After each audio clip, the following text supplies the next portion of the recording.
Welcome to the Stop Down Photography Podcast, episode 112. I'm Scott Davenport. In this episode, packing photo gear for a trip that is not about photography.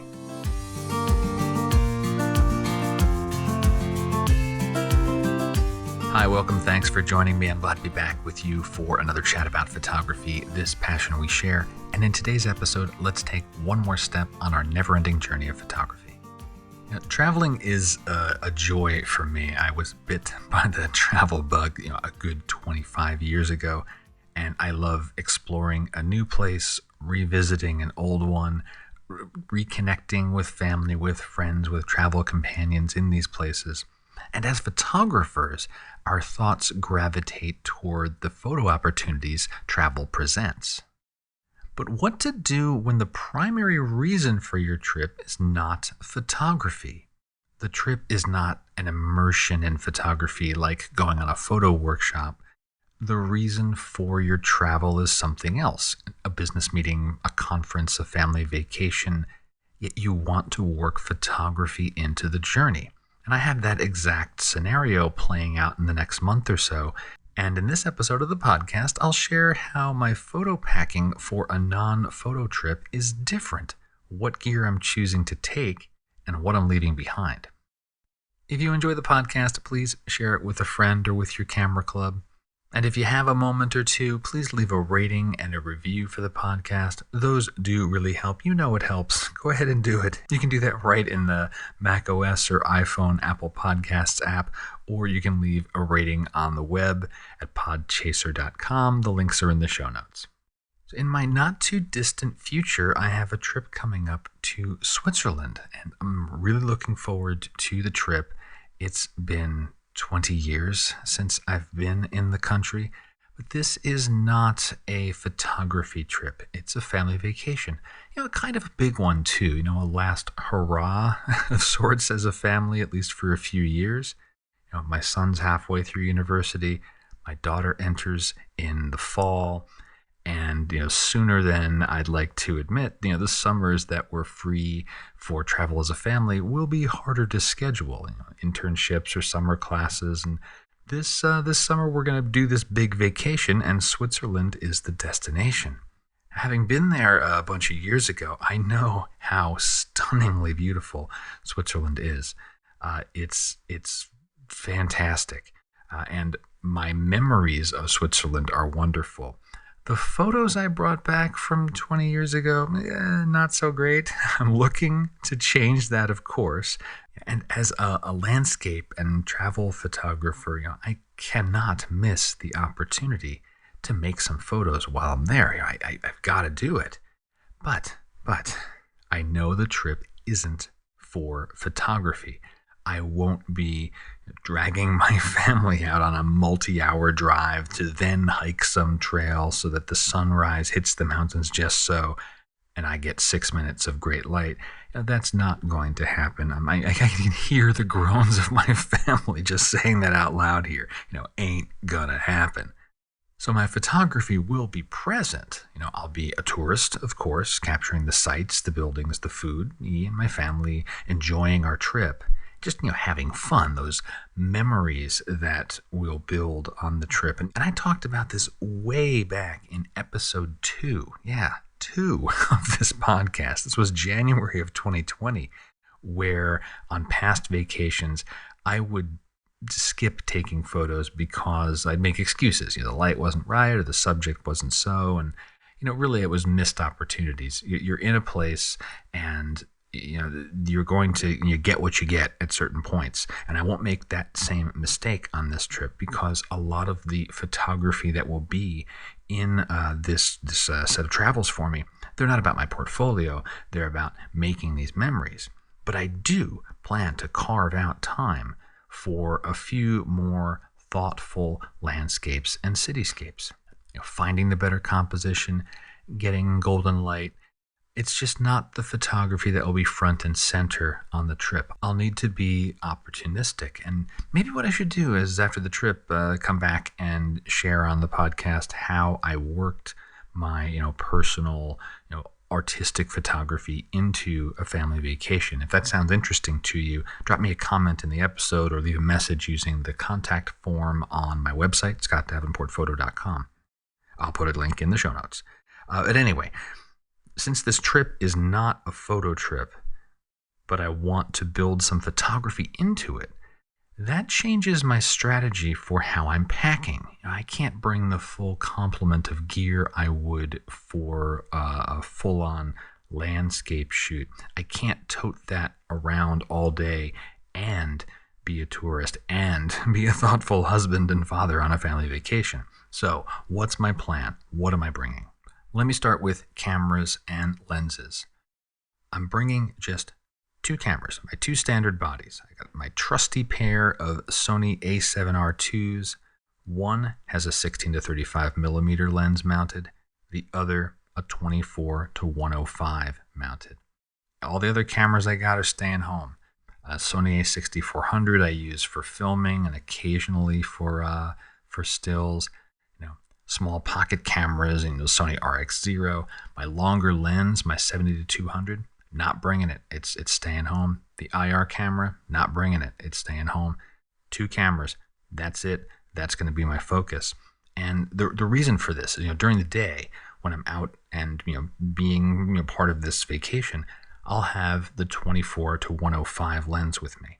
That's mounted on a body. That's my walk around lens. It's versatile. It's wide enough for a lot of things, and it's got some decent reach, so I will not be spending time doing lens swaps and so forth. I'll just be able to capture good moments, and play tourist, of course. The 16 to 35 will come into play when I've carved out a pocket of time to dedicate to photography. I love my wide-angle lens, and I expect I'll be putting it to use in the early mornings, taking in a sunrise, early golden light. The rest of my family is sleeping in. I'm the early riser, so that plays to an advantage for me. I have this area of time around sunrise where I can be out, make a photograph, and do my thing, and then come back during the day. The cameras swap out, and I'm good to go. And that means, like, during the day when I'm out with the family, the bag on my shoulder is light. There's the one camera there, and spare batteries and memory cards, that sort of thing, of course. And when I'm solo, I can have that extra second camera there and have my versatility get those wide-angle shots that I want. And speaking of the bags, so what about the bag? Normally I carry my Mindshift rotation. It's a larger backpack. I love the bag. I've used a rotation bag for 6-7 years, a long time. It has been my go-to thing. And I mentioned it in the last episode where I've been bouncing between a couple of bags, and that's made me have some mistakes here. Well, I'm going all in with the Photocross 13 backpack for this trip. I've done a full rundown of this bag in the past. I'll put a link in the show notes to it. But it's a great bag for being out and about all day. It's small. It's I said it's a 13-inch backpack, and I prefer a backpack to a messenger style bag. It's just more balanced on my shoulders. I don't have more stress or less stress on one shoulder or the other. And the way the Photocross backpack works is I can still, with a simple enough maneuver, you loosen one strap and I can drape the bag across my chest temporarily. All of the access is from the side of the bag, so I can get at my gear without putting the bag down. And that way, when I'm out for vacation time, I've got the single camera with the 24 to 105 on there, and there's enough room in the bag for other stuff, snacks, umbrella if I need it, water, that sort of thing. And I'll usually also bring a bandolier strap, so that if I have the bag on my back, of the bandolier strap that goes across your chest, screws into the tripod mount that's in the base of the camera, so very secure, and then your camera's at the ready all the time. And at that point, the backpack is, just a backpack. So that's the bag I'm bringing. And I guess one other advantage to that particular bag is it will have all of the camera gear that I just mentioned fits in the bag, goes on the plane with me. It can fit under the seat. There's just zero friction when it comes to traveling this light with this bag. Now, filters. I am going to bring a few filters. A polarizer for sure. I'm outside most of the day. There'll be, lots of lakes in Switzerland. I want to be able to manage reflections off those lakes, and just generally, the high noon, the sun is above your head. That's a great time to have a polarizer on, right? Sun's at a 90-degree angle to the lens. Polarizer is great to have. I will also have a few ND filters with me. Not the full complement of what I normally have, but my 4, my 6, and my 10. And those all fit very nicely into Mindshift Filter Hive. If you've watched any of my In the Field videos on YouTube, you'll have seen this bag. It's draped over my tripod normally. It has all the filters that I use all ready access. I'm paring that down. I'm not taking every filter that I normally carry in that bag because I'm not going to need them all. But the polarizer and a few NDs so that the polarizer is with me all the time, and when I'm out for are the more, I'll just say, artistic, more thoughtful landscape and cityscapes, I'll have the NDs with me if I want to do anything special filter wise.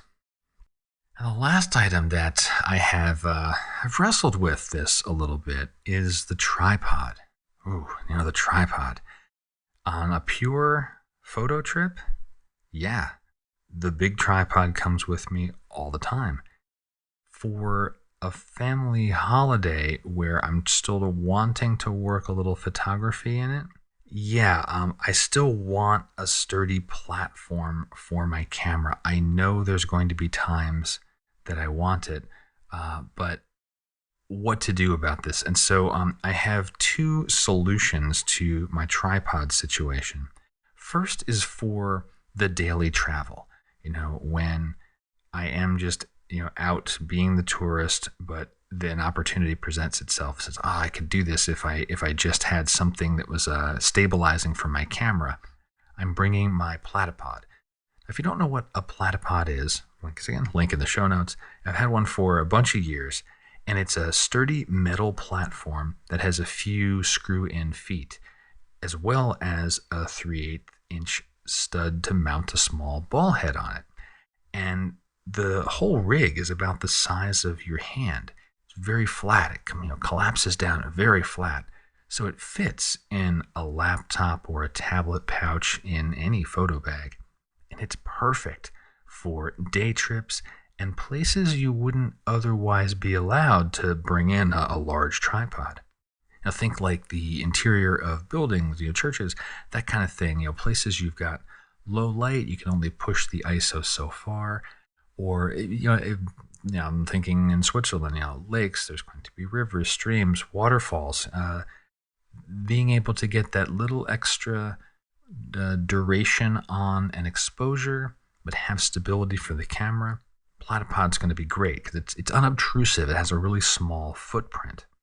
Now, you do need a ball head to go with it, and for this type of work, I have a very small travel-sized ball head. It's something I plucked off of, I think it was a Mi Photo travel tripod that I just don't use anymore, but the ball head is still functional and great, and it's only the size of my palm. So that plus a platypod, I'm ready to go. Those things fit in the Photocross backpack, no problem. I'll have those with me all the time. So if I need a tripod, I've got one. The second solution is for my dedicated photo shoots, and I am bringing a bigger tripod, a Really Right Stuff tripod, but not the super big boy I use at the ocean. That's just too big. I'm bringing a Really Right Stuff TVC 24 Mark II, and it stands fully extended, maybe 3.5 to 4 feet tall, but it collapses down well under 2 feet. And that's important because it needs to fit in my suitcase. Now, I don't want additional things to carry when we're moving from city to city on trains, and planes is less of an issue, but for trains, I just want a single suitcase single backpack. That's got everything that's for Scott, and the rest of my family is kind of the same way. We all have one bag. We all take care of ourselves. So this tripod, fits down into my suitcase. It's in the neighborhood of other sturdy travel tripods, like Peak Design or Three-Legged Thing or Faisal. Those types of tripods. And the ball head is smaller too. I have a BH40. It's smaller. It's lighter. Keep the weight down in the suitcase. And that larger tripod, that'll stay in the hotel during the day, and I'll break it out and use it when it's just for me. So to recap all of that, 2 cameras, one with a 16-35 lens, the other with a 24-105. The 24-105 is the walk-around lens, with me all day, with me all the time. The 16-35 is for any solo outings I can squeeze in during the trip. I'll have a polarizer and a few neutral density filters. The polarizer, with me all the time. The NDs will be for those solo outings. I've got a platypod and a small travel ball head for daily use. And all of that gear fits into the Photocross 13-inch backpack and a Mindshift filter hive. And I can have the hive clip on the backpack, so everything becomes a single unit of stuff. And the last bit is the sturdier travel tripod in the suitcase for when I'm moving between cities, and it gets to enjoy a nice hotel room, except for when I'm going out for a solo visit.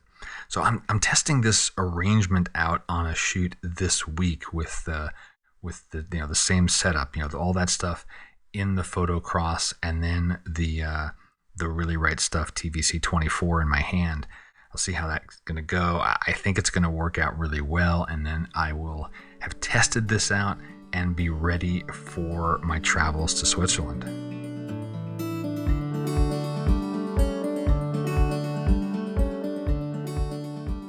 So as this upcoming set of travels is not all about photography, toward the end of the year, I do have a 100% photography trip planned, and that's workshops in Oregon. And I'm excited about those travels as well, and the Oregon coast. Getting back there, getting my feet wet. I seem to can never keep my boots dry when I'm working at the ocean.